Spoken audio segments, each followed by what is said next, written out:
century, perfect condition, and the price. Man, those previous owners let it go for a fraction of what it's worth if you ask me. Well, best not to look gift horse in the mouth. Anyway, enjoy your first night. If you have any concerns, let me know. Ciao.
Excuse me. Do you not have ears? I'm trying to haunt you. My word, that's just my luck. Trapped for eternity with a deaf person. Oh, you can hear me. Wonderful. Why haven't you run off screaming yet? I'm not scaring you? Well, that just can't be. You're not the first I've scared away. I've driven men insane in a week or less. That last group hardly lasted a night before they were white as smoke and frantically packing their bags. No, this can't be. There must be something wrong with you. No, hush. Go back to sleep. I'll have to try something else.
Unbelievable.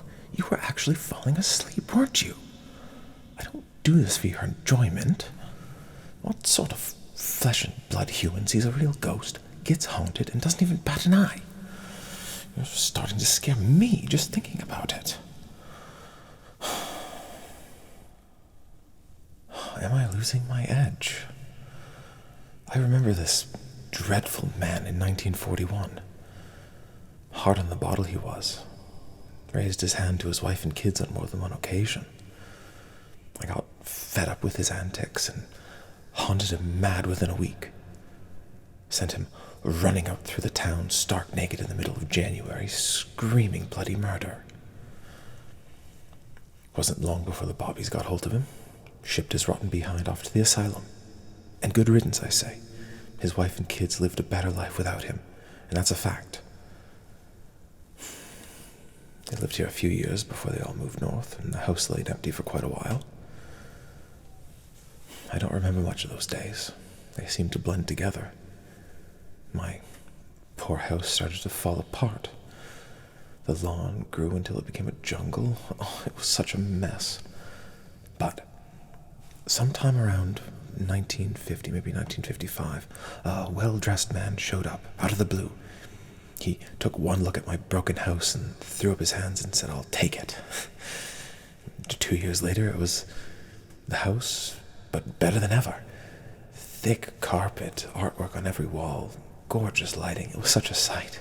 And I was never much for parties myself, but oh, the parties this man threw. Incredible walls, packed with people, live music every night. Turns out the man himself was a musician and always had something to do. If there was no concert, then he would be practicing with his band or playing cards with other musicians. Sometimes I would pretend to sit at the table and imagine I was part of the conversation. I would never make myself known, of course, but even still, it was fun to pretend. And then one day the man brought home something incredible. He and his friends went about unpacking this strange wooden box thing. I couldn't believe my eyes. Whenever they had that thing turned on, I made sure I was front and center. It was called a television. Oh, everything was on it. Amazing. World news, politics, TV series. It was more than I ever imagined. The man and his posse would get home from a gig, excitedly run over to the television, smoke a bunch of something from this huge glass pipe, and then lay motionless for hours and hours and hours watching whatever was on. It was magical. But I suppose nothing good can last forever. Slowly his parties went from music and dancing to doing all sorts of unsavory things. People would go up to the bathroom all giggly and come back down with a distant expression. They would act all twitchy, going on and on about something or other before passing out in a pile of their own sick. I couldn't even watch the TV. Someone would turn it on and then just start flipping through the channels so fast I couldn't even see what was going on.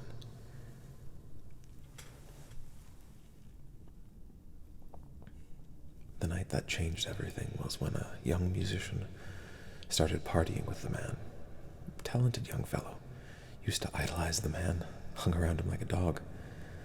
Well, one day he went up the stairs to the bathroom, but didn't come back down. Took a full day and night before anyone noticed. Then it was screams, panic, chaos. Soon after, the police showed up and hauled off everyone in the house. It was quite a while before the man returned, but nothing was the same. He too ended up leaning hard on the bottle and sold the house soon after. I often wonder what happened to him. Oh, I'm sorry. I seem to have lost my train of thought. Right, I'm haunting you. Well, it seems like we're at an impasse. Why do I want you to leave? Well, it's very simple, really. I noticed while you were unpacking, you don't own a television. So I'm sorry, it's just that simple. You have to go. No, simple as that. I remember after the musician moved out, the house bounced around for a while. Sometime around 1960, 1965, a family moved in and renovated the house back to closer to what it was before the musician turned it into an art gallery.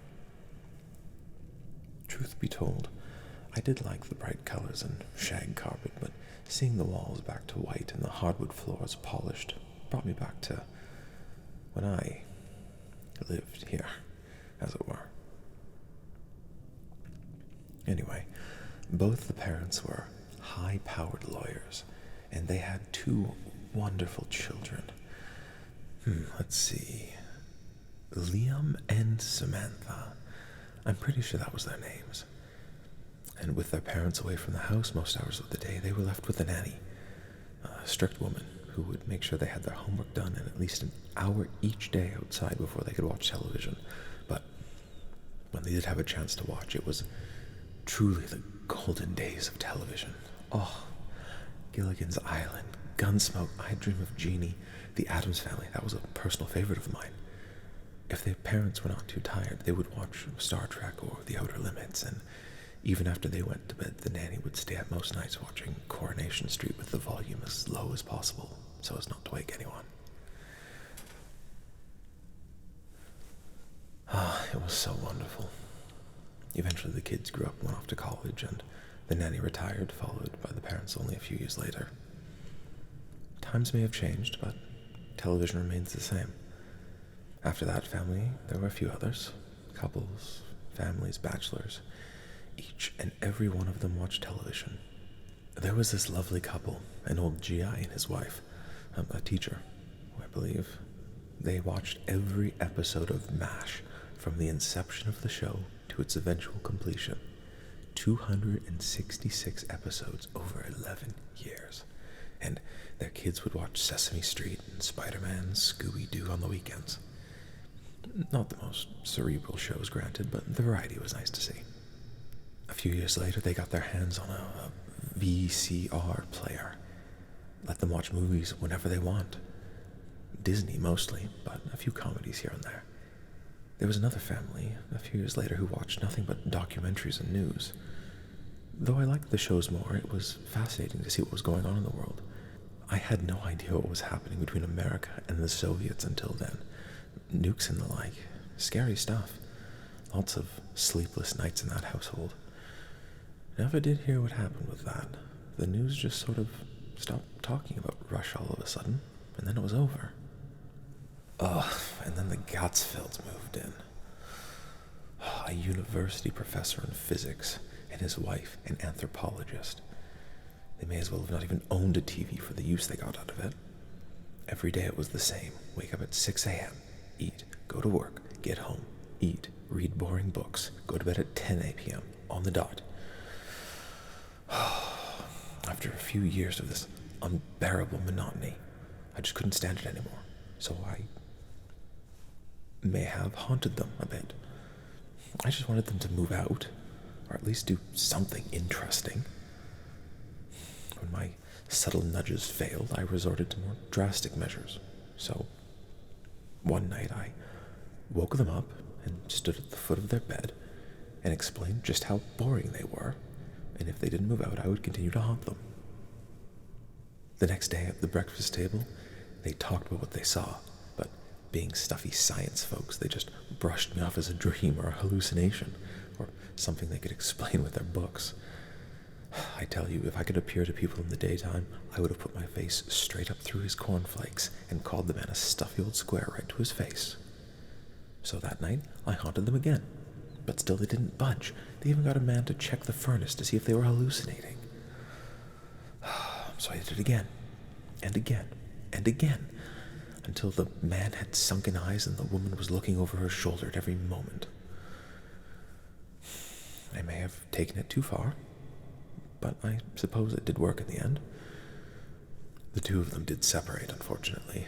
The man quit his tenured job to look for ghosts full-time, and his wife became a staunch Christian. Not that it would help her. I was a devout Catholic before all this happened, and it didn't help me. Unless this is heaven, and heaven is nothing but MASH reruns all night long. Anyway, sometime later, the woman came back with a priest and a whole gaggle of churchwomen to try to exorcise me from the house. At first, I was excited for something new to happen, but when the priest started talking, he called me an evil spirit, and the woman just riled up her whole posse with a bunch of untruths about me. Said I made her husband go mad, and that I possessed her and made her do all sorts of sinful things, and that the devil himself was controlling me. None of these things are the truth. Well, maybe the husband one, but he seemed much happier, to be honest.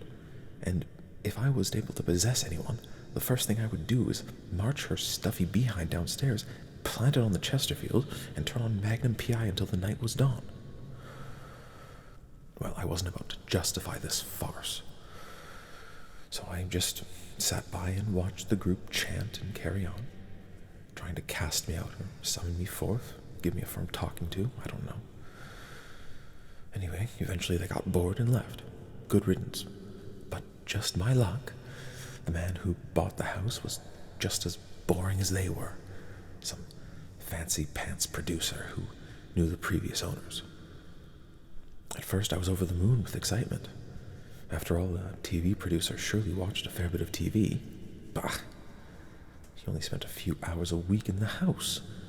Goodness me, this man was so busy all the time it was incredible he didn't starve.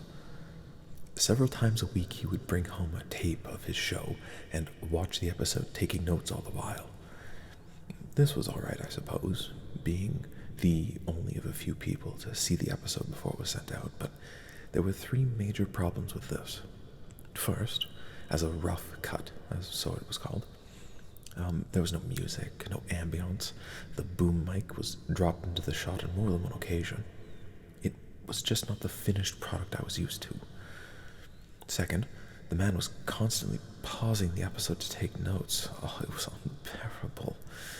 And third, and most importantly, the show was absolutely dreadful. Just the worst. After a year, I was about ready to haunt that man, if only just to give him some good plot points. When he moved out to be closer to the film set, I was ecstatic. But if there was one good thing from that producer, it was the new Tenants. A husband and wife who I recognized immediately. They were both actors from the show the man produced. The husband played a police chief, sort of a reoccurring side character who was the show's voice of reason, and his wife a young flower store owner, a main character, until she got killed off in a tragic parade accident a few episodes ago. Absolutely lovely couple. Hung paintings and photographs all over the house, had wonderful parties with other actors and actresses, some of which I even recognized. They were always keen to make up a big bowl of popcorn and watch a movie or two. If the 60s was the best year for television, the 80s was the best for movies. The husband would buy or rent a new movie a few times a week, and I don't remember any one of them not being incredible. James Bond, Full Metal Jacket, The Shining, Labyrinth. Oh, I remember at one of the parties the man held, David Bowie himself showed up. I, along with everyone else in the house, were absolutely starstruck, to say the least. He stayed a few hours and chatted with the actor and actress. Apparently they worked together on some project before they all went their separate ways. Can you imagine? Life those days was so wonderful. After a few years, they settled down, had 4 beautiful children who, even at their young age, had an excellent taste in films. Their father even bought them something called a Nintendo? This strange box that plugged into the television and let the kids play interactive games. Not as fun to watch as movies, but still quite novel at least, and eventually the children left and went to college, and the parents retired and watched less movies, but still enjoyed it when they did. Lived in this house right up until they both were getting too old to take care of themselves, and then they moved to Florida. I so wish I could have told them how much I appreciated sharing their lives, but I wouldn't want their last memory of this house being me showing up out of the blue saying, "Howdy folks, thanks for letting me watch movies for the last 20 years. But that was a long time ago. Oh, right, I seem to have lost my train of thought again. Right, so you don't own a TV, so I'm very sorry, but you have to go. What do you mean? Hardly anyone watches TV anymore. That sounds horrible. What do people do in their free time? But you just said people don't watch TV anymore. How can they watch episodes of anything without TV? The internet? Oh no, I have heard of it. Don't tell me you're one of those dreadful influencers, are you? Oh, the last tenants moved in before you were Some of the most obnoxious, self-important, loud yobs I've ever seen in my entire life, living or otherwise. 6 of these young people moved in, called themselves influencers, constantly on the internet with their little square handheld TV recorder thingies. They looked at the things constantly but never watched anything. From the day they moved in, they immediately started wrecking my beautiful house. Painted the rooms pink and black, put several holes in the walls, putting up their borderline pornographic posters. Just a complete nightmare. They even built a theater in the basement, but hardly ever watched anything with it. A few of them would sit down there to watch some show or whatever could pass for TV these days, and got bored halfway through and turned it off. Well, I was not about to let these miscreants desecrate my house anymore. So, one night, while they were all making some stupid video, I appeared to them and gave them a piece of my mind.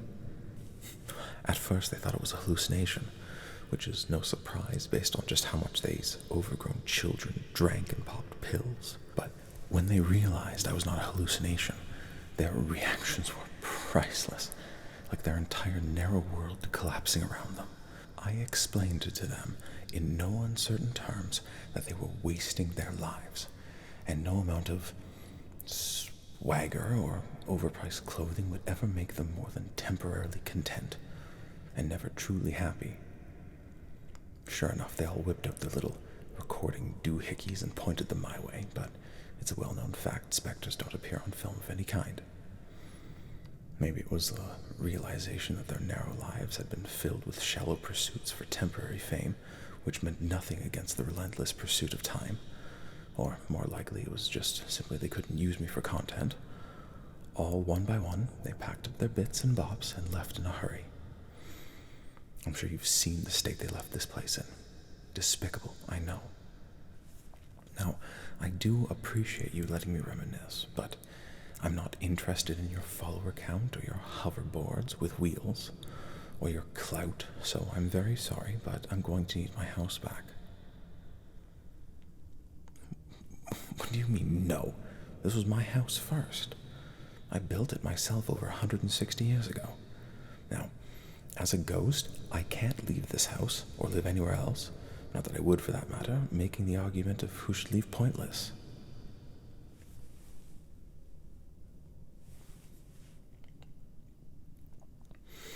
Oh, you sound just like that angel who keeps pestering me. Oh, you should move on. Oh, you have to forgive. Oh, holding a grudge is not becoming. Ugh. Oh, it's this angel who comes down from heaven every year on the anniversary of my death to see if I'm ready to go with him to the afterlife. Well, I would if it was simple, but before they will let me up there, they say I have to forgive the people who murdered me. I know, absolutely unacceptable terms. You want to hear? You're not going to believe this. I was born July 1st, 1840. My mother was a laundress, and my father was a farmer. We lived in a small dirt house that was cold in the winter and would leak in the rain. My parents would work from dusk till dawn every day and leave me alone to tend to the cooking and cleaning. After that was done, I did nothing. Most of the time it was too cold to play outside, and I never got along with the other children who would often make fun of me for my social status. So one particularly awful night, I sat staring into the fireplace and promised myself, no matter what it took, I would work hard to build myself a beautiful house with a huge library and never be bored again. To the disappointment of my parents, I started going back to school, taught myself to read, started working as a woodworker's apprentice, anything to get myself out of this dark, stinking single-room hovel. Eventually, I had enough saved up to move to the city where, in the mornings, I would work as a baker's assistant, and in the day, I would attend college classes, and then in the evening, I would apprentice as a glassblower. It took nearly 8 years of hard work and savings, but I eventually graduated. I was finally a licensed pharmacist. First thing I did was take the train back to my old town and set up a pharmacy. The town had grown a lot since I left.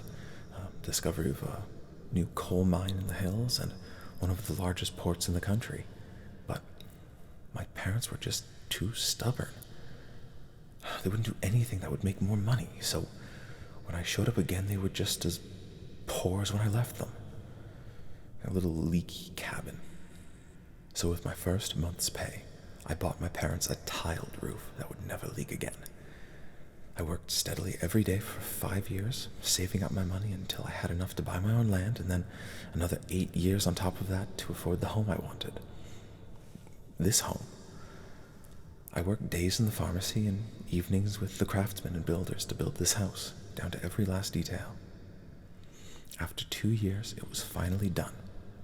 By this point, everyone in the city knew about me and my house, and what it took to build, and on the first night I was about to spend in my new house, my neighbors from across the road showed up out of the blue with a basket of butter tarts as a housewarming gift. I was not about to let them ruin my first night with idle conversation, so I thanked them for the tarts and politely sent them on their way. But just as I was about to turn in, I thought, oh, perhaps a midnight snack. I do love a good butter tart.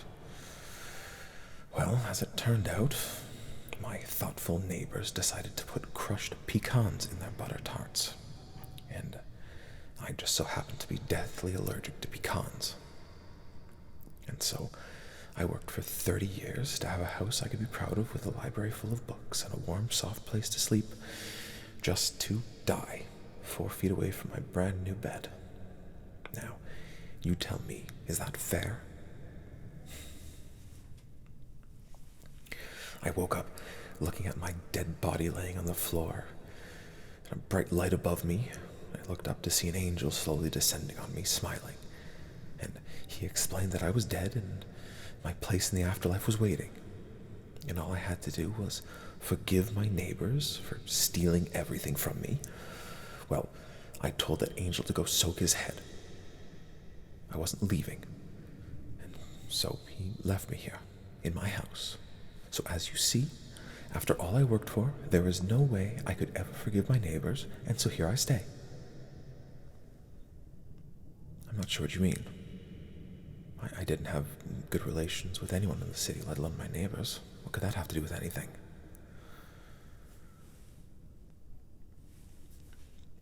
Well, I suppose it's possible they may not have known I had an allergy, but who on earth puts crushed pecans in butter tarts? Canadians. I've never heard of them.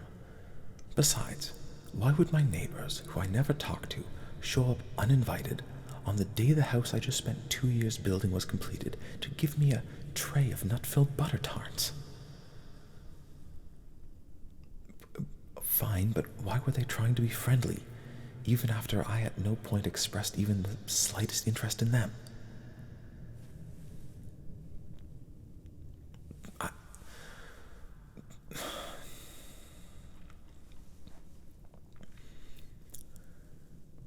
I never considered they may have been trying to befriend me. I can't imagine why. Even while I was alive, I kept to myself most of the time. Though I suppose I recall one of them trying to strike up a conversation on a few occasions in my pharmacy, and at the church, and in front of my house. And I suppose because I never talked with them, or to anyone at length, they could not have known about my allergy. You might be right. It might not have been their fault at all.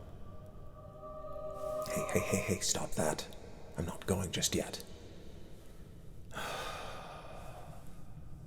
Besides, I still haven't seen how several shows end, and I can't leave until I have my answers. So there.